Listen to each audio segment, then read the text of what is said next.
ଗାଁକୁ ଭଲ ପାଉଥିବା ପିଲା ଯେମିତି ଗାଁ ପ୍ରତି ତା'ର ଦୁର୍ବଳତା ରହିଥାଏ, ଠିକ୍ ଗାଁର ଖାଦ୍ୟ ପ୍ରେମ ମଧ୍ୟ ଦୁର୍ବଳତା ରହିଥାଏ।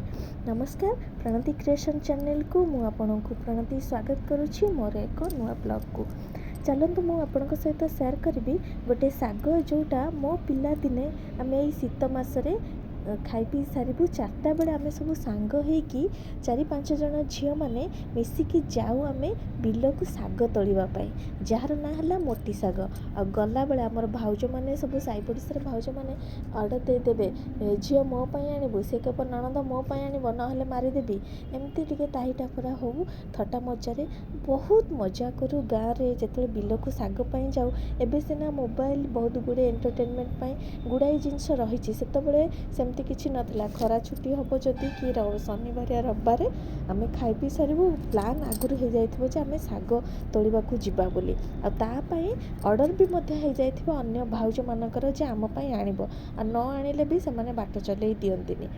ଯାହା ବି ହଉ, ସେ ଥିଲା ପିଲାଦିନର କଥା, ପିଲାଦିନ ସ୍ମୃତି ମନେ ପଡ଼ିଯାଏ ବେଳେବେଳେ। ଏଇସବୁ ଜିନିଷ ଟିକେ ଦେଖିଲେ ଯେ ଏଇ ଶାଗ ତୋଳିବା ପାଇଁ କେତେ ଆମେ ଗାଳି ଖାଇଥିବୁ, ଘରେ ନ କହିକି ପଳେଇଥିବୁ ଲୁଚିକିରି। ସମସ୍ତେ ଝିଅମାନେ 4-5 ଯାଇକି ଗୋଟେ ବିଲରେ ପଡ଼ିଯାଇଥିବୁ ଯେ ସେ ବିଲବାଲା ଆସିକି ଆମକୁ ଯେଉଁ ଗାଳି କରିବ, ମୋତେ ପଚାରି ଶାଗ ତୋଳିଥିଲ, କାହିଁକି ନେଲ, ଏମିତି ସେ ବହୁତ ଗୋଟେ ମଜା ଥିଲା ସେ ବେଳରେ। ଚାଲନ୍ତୁ ମୁଁ ଆପଣଙ୍କ ସହିତ ସେୟାର କରୁଛି, କାରଣ ଏବେ ତ ଆଉ ଶାଗ ଆମେ ବିଲରୁ ତୋଳିକି ଆଣୁନୁ, ଯେହେତୁ ଭୁବନେଶ୍ୱରରେ ସବୁ ଜିନିଷ ମିଳୁଛି, ସେଇଟା ବି ଗୋଟେ ବହୁତ ଭଲ କଥା। ଆଉ ମୋଟି ଶାଗ ମୁଁ ଦେଖିଲି ଯାହାର କିଲୋ ଥିଲା 120, କିନ୍ତୁ ମୋତେ ଯେହେତୁ ଭଲ ଲାଗେ ମୁଁ ତୋଳି ଆଣିଲି। ଆଉ ସେଇଟା ଟିକେ ବାଛିବାକୁ କଷ୍ଟ, କାରଣ ନିକିମା କାମ, ତାକୁ ବାଛିଦେଲି। ଆଉ ତା ଭିତରେ ସାରୁ, ଆଳୁ, ବାଇଗଣ, ଏଇଟା ମୋ ବୋଉର ଷ୍ଟାଇଲରେ ମୁଁ କରୁଛି। ମୋ ବୋଉ ଏମିତି କରେ, ସୋରିଷ ବେସର ଦେଇକି। ମୋ ବୋଉ ଚୁଙ୍ଗୁଡ଼ି ଶୁଖା ପକାଇକି ବି କରେ, କିନ୍ତୁ ମୁଁ ଏମିତି କରୁଛି। ଆବଶ୍ୟକ ମୁତାବକ ଲୁଣ, ହଳଦୀ ଇତ୍ୟାଦି। ତେଲ ଫାଷ୍ଟ ପକାଇଦେବା, ତା ଦେହରେ ଫୁଟଣ ଟିକେ ପକାଇ ଦେଇକି ତାପରେ ଆମେ କ'ଣ କରିବା, ଆଳୁ ଆଉ ସାରୁକୁ ଯେଉଁ ଛୋଟ ଛୋଟ କରି କାଟିକିରି ମୁଁ ରଖିଥିଲି ସେ ସବୁକୁ ଆମେ ପକାଇଦେବା ତା ଭିତରେ ଏକାଥରେ ଗୋଟେ ଥର ଫୁଟଣରେ ହେଇଯିବ। ପକାଇ ଦେଇ ସାରିଲା ପରେ ତାକୁ ଟିକେ ଖେଳେଇଦେବା, କାରଣ ସାରୁରେ ଯେଉଁ ଟିକେ ଲାଳ ଅଂଶଟା ଥାଏ ସେଟା ଟିକେ ମରିଯାଏ। ଟିକେ ସମୟ ଭାଜି ହେଇଗଲା ପରେ ତା ଦେହରେ ବାଇଗଣ, ଚିଙ୍ଗୁଡ଼ି ଶୁଖା ବି ଯିଏ ପକାନ୍ତି ବଢ଼ିଆ ଲାଗେ। ମୁଁ ଜାଣିନି, ମୋ ବୋଉ ହାତରେ ଏତେ ସୁନ୍ଦର ଲାଗେ ତା ଶାଗ ଭଜାଟା। ମୁଁ ଟ୍ରାଏ କରିଛି କିନ୍ତୁ ସେଇଭଳି ମୁଁ କରିପାରିବିନି। ଏଇଟା ମୋର ବିଶ୍ୱାସ, କାରଣ ମା ହାତରେ ଗୋଟେ ଅଲଗା ପ୍ରକାର ସ୍ୱାଦ ଥାଏ। ଆଉ ଗାଁରେ କଲେ ଗାଁର ପ୍ରକୃତରେ ଗୋଟେ ସ୍ୱାଦ ଅଲଗା। ଦେଖନ୍ତୁ ମୁଁ ଆଳୁ, ବାଇଗଣ ଆଉ ସାରୁ ବେସର ଏକାଥରେ ଦେଇଦେଲି, ତାକୁ କିଛି ସମୟ ଘାଣ୍ଟି ଦେଇକି ତା ଦେହରେ ଲୁଣ ହଳଦୀ ମଧ୍ୟ ମୁଁ ପକାଇ ଦେଇଛି। ଆପଣ ତାକୁ ଆଉ କିଛି ସମୟ ଟିକେ ଘାଣ୍ଟି ଦେଇ ସାରିଲା ପରେ ତାକୁ ଟିକେ ଘୋଡ଼େଇ ଦେବେ, ସିଝିବା ପାଇଁ ଟିକେ ଛାଡ଼ିଦେବେ, ନହେଲେ ତ ଟିକେ ଲେଟ୍ ହେବ ନା। ସିଝିବା ଭିତରେ ମୁଁ ଶାଗଟାକୁ କାଟିଦେଲି। ଆଉ ଆପଣ ଏଇଟା ମନେ ରଖିଥିବେ, ଶାଗର ଯଦି ବେଶୀ ଟେଷ୍ଟ ଆପଣ ଆଣିବାକୁ ଚାହୁଁଛନ୍ତି, ତାକୁ ଯେତେ ଛୋଟ ହେବ ଆପଣ କାଟିପାରିବେ। ଯେମିତି କୁହନ୍ତି ପୁରା କୁଚି କୁଚି ଚୁନ ଚୁନ କରିକି କାଟିବେ, ଶାଗର ସ୍ୱାଦଟା ସେତେ ଅଧିକା ହୁଏ।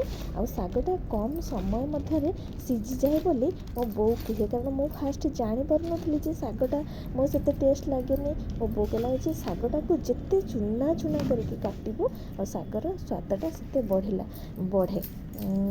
ସେ ତା କଥା ମାନେ ମୁଁ ତା ହିସାବରେ କରେ।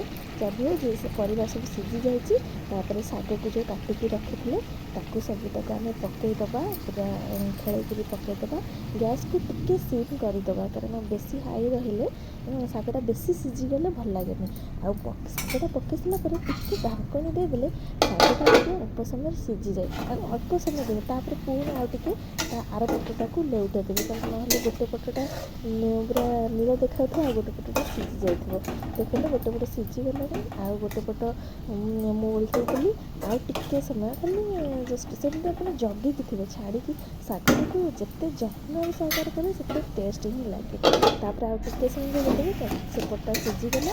ଆଉ ସିଝିଗଲା ପରେ ତାକୁ ଟିକେ ଭଲ ଭାବରେ ଘାଣ୍ଟି ଦେବେ, ମାନେ ମିକ୍ସ କରିବା ପାଇଁ, ଶାଗ ପନିପରିବା ତା'ର ମସଲାଟା ସବୁ ମିକ୍ସ କରିବା ପାଇଁ ତାକୁ ଟିକେ କିଛି ସମୟ ଘାଣ୍ଟି ଦେବେ।